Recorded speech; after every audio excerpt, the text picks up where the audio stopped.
Sabay-sabay natin alamin ang mga kaganapan na nangyayari sa ating bansa.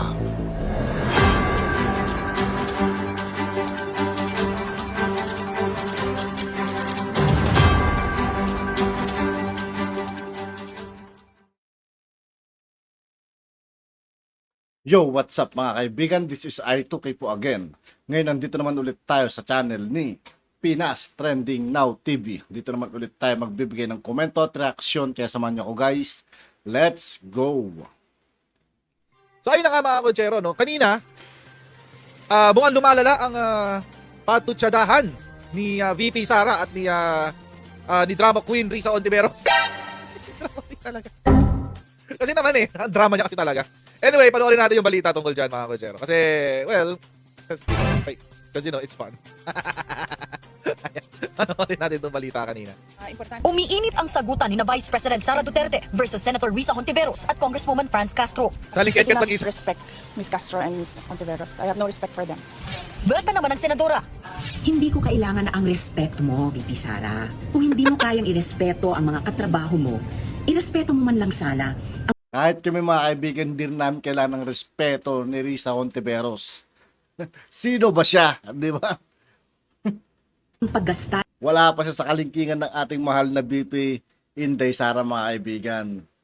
Eh di tumakbo muna siya bilang Vice President bago siya magdadakdak dyan. ng pera ng bayan. Wait lang. Hindi ko kailangan ng respeto mo, VP Sara.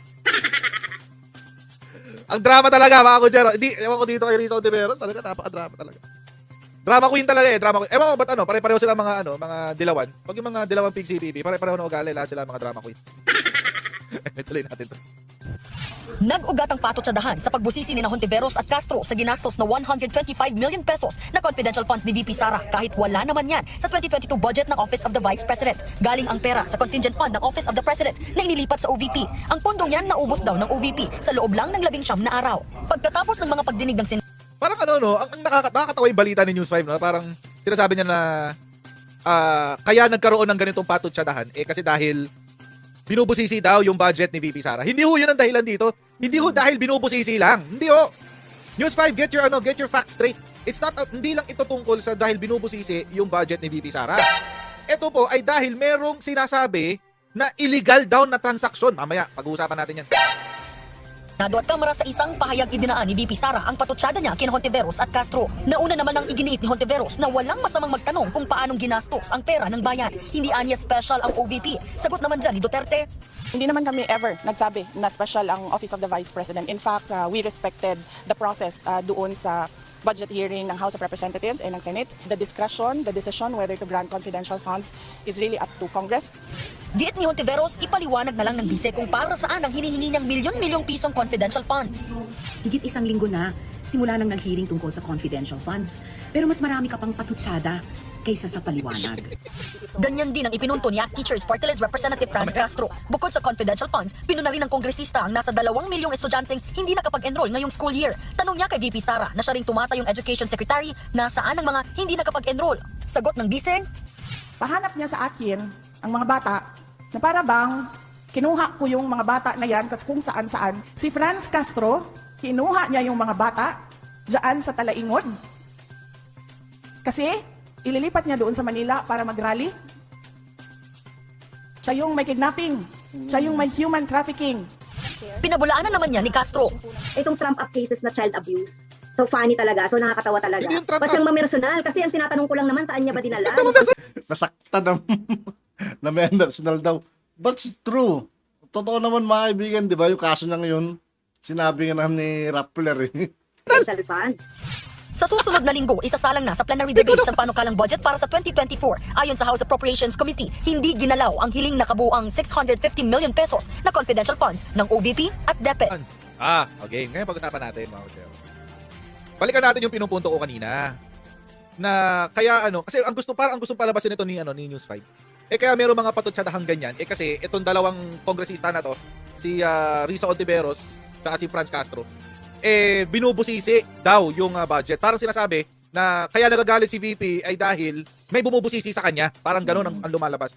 Hindi po yun ang kaso. Hindi po. Ito po talaga ang, kaya po nanggigigil dito si VP Sara, sa aking pananaw lang naman, kasi, unang-una, pinagplanuhan na sila ng impeachment. Naalala nyo to? Nauna na to tapos binawi ni Franz Castro. Tapos ngayon inulit na naman niya. Sabi niya, Castro on Marcos Duterte impeachment over confidential funds. We don't have numbers. Imagine mga kutsero. Sino bang hindi maiinis niyan? Una, pinapatutsadahan ka na meron kang illegal na ginawa. Number one. Yung partido ni Ontiveros ang may sabi niyan. Tapos, ito si Franz Castro, nung binring up yung 125 million pesos na confidential funds, nagbanta ng impeachment. Tapos ngayon, the following day, binawi. Tapos hanggang ngayon, parang nangungumbinsi pa siya, ay wala pa kasi kaming numero. Tapos expect nyo, matutuwa yung binabatigos nyo, na kapag minute kayo sa Senado o sa Kongreso, parang chami-chami pa rin kayo. What the heck are you smoking? Stop it. Get some help. Kung ano man yung sinisinghot nyo, paitigil nyo yan. Kasi mga kutsero, walang matinong tao na papayag na ibuli ka lang ng kahit sino. Walang matinong tao papayag ng gano'n. Tapos sasabihin nyo, mga biktima kayo kasi pinapatutsadahan kayo. Isang weird at kalahati din pala kayo Ito, sabi ni Franz Castro, ngayon lang to mga kutsero, sinabi niya, inulit niya kanina. Sabi niya, impeachment is a political action and a political action needs numbers. Yung numbers namin ay kulang talaga. Kaya dinaan namin sa diskurso at pag-i-expose na ma-educate ang ating taong bayan na mali itong ginagawang ito. So mga kutsero, apparently, ito pala ang gusto mangyari. Dahil hindi sila makakuha ng numero para mag-impeach, sisiraan na lang daw nila. Tapos i-expect nyo na hindi kayo papatutsadahan? Ano kayo, baliw? Ano kayo, hibang? Ano to, hibang? Anong kahibangan to, Franz Castro? You just admitted to the very motive of the very reason and the motive and the intent on why you're doing this smear campaign right now. Tatlo na yun, reason, motive, and intent. Magkakaiba lahat yun. Sisiraan nyo na lang si VP Sara. Bakit? Kasi wala kayong numero para makapag-impeach. Dahil wala kayong numero para makapag-impeach, gagawin nyo na lang, sige, siraan na lang namin siya kasi mali itong ginagawa na ito. Oh, come on. Palagay nyo ba, ganun pa rin katanga mga Pilipino? Hindi na po ito 1986, 1987 na kung saan lahat ng impormasyon Wala mga kaibigan, kahit anong gawin nilang painira sa ating mahal na VP Sara, hindi nila kayang paikutin or bilugin yung ulo ng mga tao. Kung meron man naniniwala sa kanila, malamang, mangmang. yung mga may kapangyarihan lang ang may hawak, hindi na ho. Hindi na ho ito yung panahon ng 80s, 90s, early 2000s na kung saan kapag merong mga expose, may mga impormasyon na itatago pa ng mas matagal na panahon. Kasi walang internet, walang paraan para maikalat yan. May internet na ngayon. May internet na. So kapag nagsalita kayo ng ganito, listado agad kayo. Listado agad. Tapos expect nyo, hindi kayo pe-personalin. Sabihin mo kasi sinabi sa interview kanina. Walang personalan. Pinipersonal nyo You're not even being professional. Dinadaan nyo sa Court of Public Opinion. Ba't di nyo kasuhan? Dali nyo sa Sandigan Bayan. Kung meron talagang illegal na nangyari, why are you taking it to the Court of Public Opinion? Bakit hindi nyo daanin sa totoong legal process? May mga remedyo naman dyan. May mga remedies tayo na nasa batas na kapag merong mga ganitong klase ng mga galawan. Ba't hindi yun ang gawin nyo? O tulad ito si Ontiveros, nag-iiyak siya. Hindi ko kailangan ng respeto mo. Kailangan ko lang paliwanag. Mas marami ka pang patutsyada. Tapos yung speech niya yung mga kaibigan, may speech pa siya may binabasa pa siya. may script pa siyang binabasa doon. Isa paliwanag, sabi ni Risa Ontiveros. Ay, sino umaaraw-araw dyan kay Bibi Sara? Sige nga. Kulang na lang, umaga, agahan, tanghalian, hapunan mo, pangalan ni Bibi Sara. Let's go. Tapos, sasabihin mo, puro patutsyada. Kayo nga nagsabi nung unang-una Umpisa pa lang.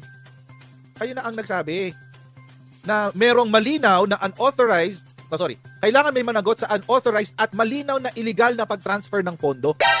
Kayo na nagsabi niyan. Meron na palang malinaw. Malinaw na illegal na pag-transfer. Sa pananaw mo, Senator Risa Ontiveros, drama queen, ano na to? Malinaw na to. Kitang-kita mo na. Di ba? Yan ang sinabi mo dito sa press statement mo. Kaya ba't di niyo pa kasuhan? What's taking you so long? Why are you delaying the filing of remedies that will prevent, number one, ipe-prevent yung patuloy na paggawa ng unauthorized at illegal acts. Pangalawa, para magkaroon ng president na hindi na mag-issue ng confidential funds. Why are you not doing anything about this information? Malinaw na illegal. Malinaw na pala sa pananaw nyo, Risa Ontiveros. O what's taking you so long? Tapos kapag pag sinabihan kayo na I have no respect towards Ontiveros and Castro, mag-iiyakan kayo? Sasabihin ni Risa Ontiveros, ano? Ang sabi niya? Hindi ko hinihingi ang respeto mo, ang hinihingi ko sa'yo at ang... Huwag niyo itatama yung taong bayan dito dahil hindi lahat ng buong bayan tama. kasama niyo dito. Kayo lang to, Risa Ontiveros. Tama. That's a real talk. Kayo lang yan. Huwag niyo kaming isama. Huwag niyo isama ang taong bayan. Kayo ng mga dalawang pink CPP. Huwag niyo kami dadami dito. Anyway. Ay accountability. Kaya i-account nyo na lang kung para saan ang hinihingi yung confidential funds. Ano kaya ibig sabihin ng ano kaya pagkakaintindi ni ni DQ? DQ Risa. DQ kasi drama queen. Ni DQ Risa kay dito sa word na accountability. Yung as in accounting na may mga numero accounting. Hindi po. Isip ko lang naman yun. Accountability ibig sabihin sa ano ba Tagalog ng accountability? Yung pinakamadali. Mag-aako. Yun ang accountability, aako. Akuin daw ni VP Sara yung pagkakamali dito. Yung pagiging illegal nitong transfer na ito. Tapos ang sabi niya, i-account nyo na lang kung para saan ang hinihingi yung confidential funds. Saan daw gagamitin? Balik. Hibang talaga tayo dyan, DQ Risa.